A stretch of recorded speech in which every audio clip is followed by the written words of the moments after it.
find credible, and leaders who the public were told not to find credible. What happened? 10 years of Blair. Despite lying blatantly, outrageously, grotesquely about going into Iraq. And despite all that, he got in, what, 3 times? What were people saying? Well, I don't like Blair, but look at the alternative. And now Gordon Brown's come in to replace Blair without a vote. Blair stepped down. What's happening to Brown now? A systematic demolition of him and his party is happening. Why? Because Cameron is designed to come in with his cohorts to take the Big Brother state on a bit further. Sorry, David Davis, you're going to have to live with it. Unless we decide we're not going to live with it, because the power is with us, not them, if we only took it.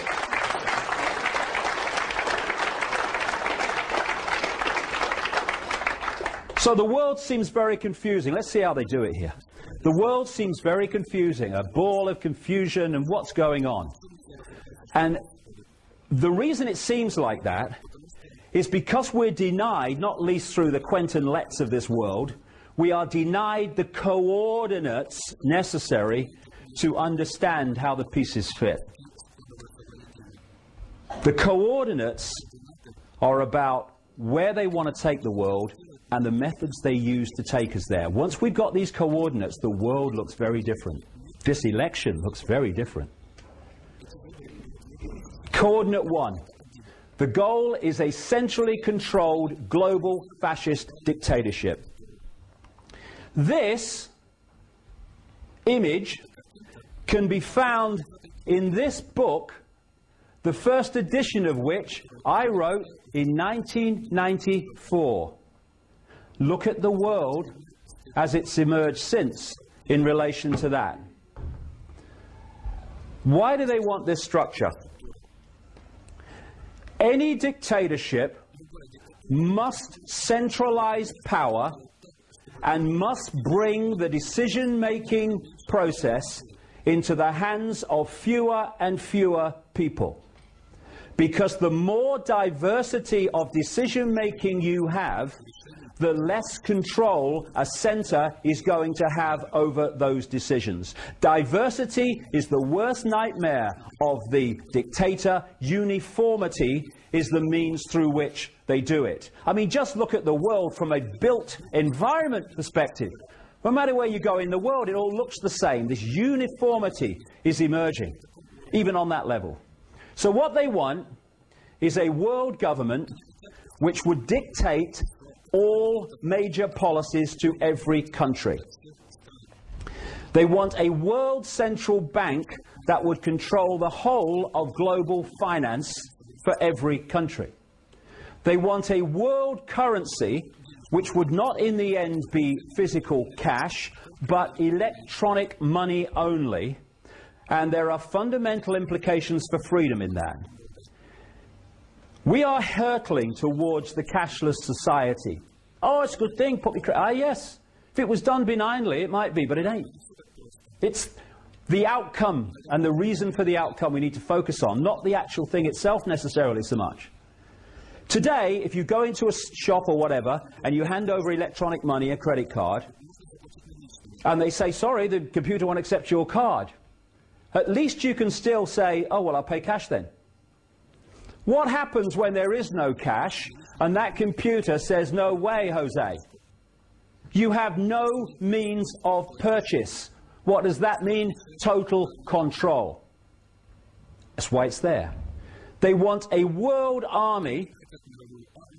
And what I'm saying is all in these books from 15, nearly 20 years ago. A world army that would impose the will of the world government. I had a journalist said to me once, what would they want a world army for? There'd be no one to fight. I said, you're a journalist, aren't you?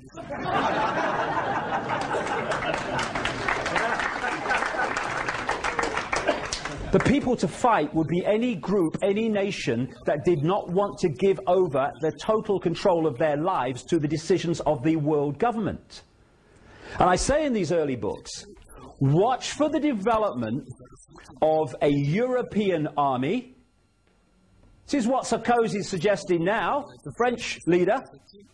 And watch for excuses being made for NATO troops to operate outside their official designated area of the North Atlantic. They're now in Afghanistan. And the idea is to fuse all that stuff with the UN peacekeeping force to create by stealth the world army. And they want a microchipped population connected to a global computer, and in the end, every child microchipped at birth as a matter of course. When I first said this 15, 20 years ago, people thought it was hilarious. Anyone who looks at what's happening in the world now has got the grin, as my mother used to say, on the other side of their face, because microchips are now being introduced and are being all the time encouraged for us to take them as a way of operating. They bring it in, first of all, through, microchip Fido, you'll never lose your dog again. And then microchip your child, you never lose your child again. Microchip yourself, you'll never lose yourself again. There you go.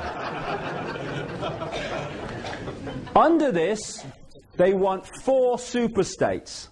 The first one is the European Union, which is the most advanced, came out of the EEC, the common market, a free trade area, nothing to worry about.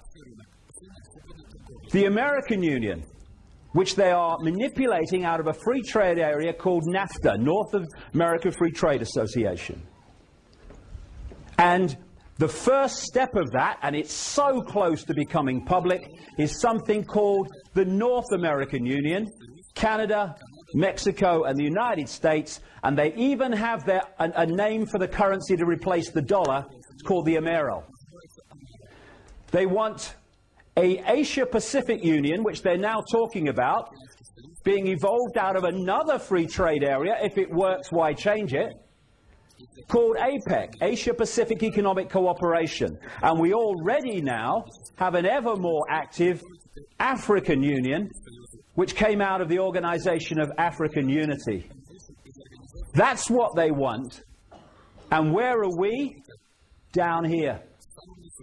Try getting power over your life sitting under that edifice of bureaucratic control.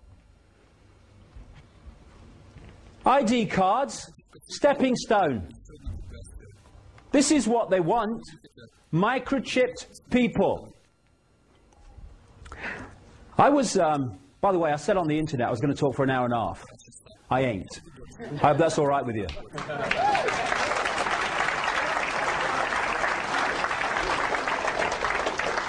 Anyway, I was approached by a third party in about '97 to meet a CIA scientist who was an expert in magnetics, and I met him in his home.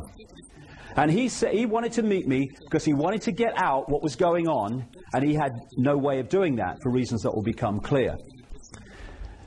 He said that he joined the CIA to serve his country. Because of the way these organizations are compartmentalized, as I'll come to, most people in these organizations are not trying to follow this agenda at all. They're victims of it.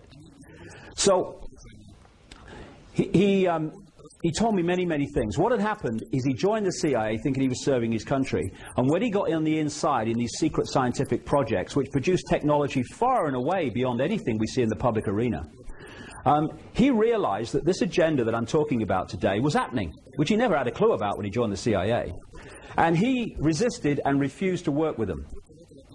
He said one day he left home and he has missing time, remembers nothing until he woke up on a medical type bench in a room, and as he got his faculties back, he found there was something stuck to his chest.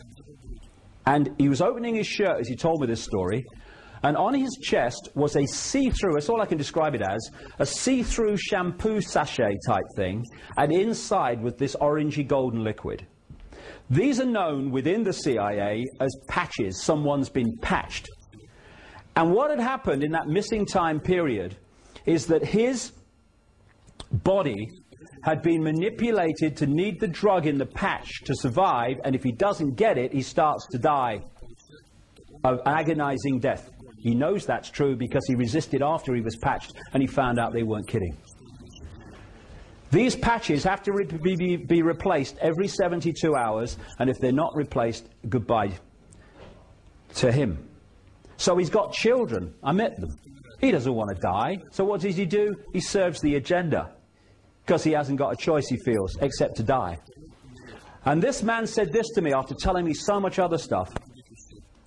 Tell people, if they say no to just one thing, say no to the microchip. Because he said even those that are becoming aware of it, and this is way back, this is like I say 97, and some were, most weren't, think it's about electronic tagging. And on one level he said it is. He said, but the real reason for microchipping is because once you've got a microchip inside you, you can be electronically connected to a computer system that can manipulate you physically, take you out from a distance, that can manipulate you emotionally, because the body's an electrochemical entity. You get hold of the body, access the body chemically or electrically, you can do mayhem. And when we feel emotion or think, it is an electrochemical process. So if you get a microchip inside you manipulating that process, they can manipulate the way you think. They, as he said, they can make people aggressive, they can make people docile, either as an individual or en masse. You basically become a robot, he was saying. Say no to the microchip. And this, I've really heard David Davis talk too much about this. Maybe I missed it. It's what Orwell's 1984 was talking about. I even named the microchips called the very chip, although this is one of the less sophisticated ones that they're introducing in parts of situations in America. CIA scientists told me in 1997, when no one was talking about nanotechnology, that the microchips outside of the public arena in the secret projects were so small they can be inserted in a hypodermic needle during vaccination programs. And of course the people giving the vaccination have no idea that that's the case. This is a UPI mainstream media report. The Department of Health and Human Services said Thursday that it was about to begin testing a new technology designed to help more closely monitor and assist the nation's homeless population.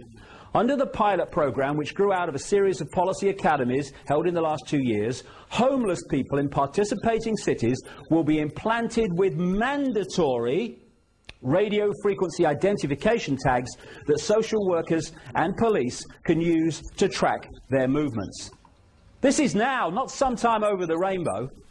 Data from these tracking stations mounted on telephone poles will be transmitted to police and social service workers who will use custom Windows NT software to track movements of the homeless in real time. In what has become a chronic social problem, people living in shelters and on the streets do not seek adequate medical care. And frequently contribute to the rising crime in major cities. You're homeless, you're a criminal, says so here. Supporters of subdermal tracking say the technology will discourage implanted homeless men and women from committing crimes while making it easier for the government to help them, all that stuff. That's now. And these are some headlines, recent headlines, I took from the internet about microchipping in mainstream media. Would a microchip keep your child safe? In those books I say what they're going to do is they're going to sell it on one level by saying it'll keep your child safe. It's now in the headlines all these years later. Metropolitan police officers to be microchipped by top brass in Big Brother style tracking scheme.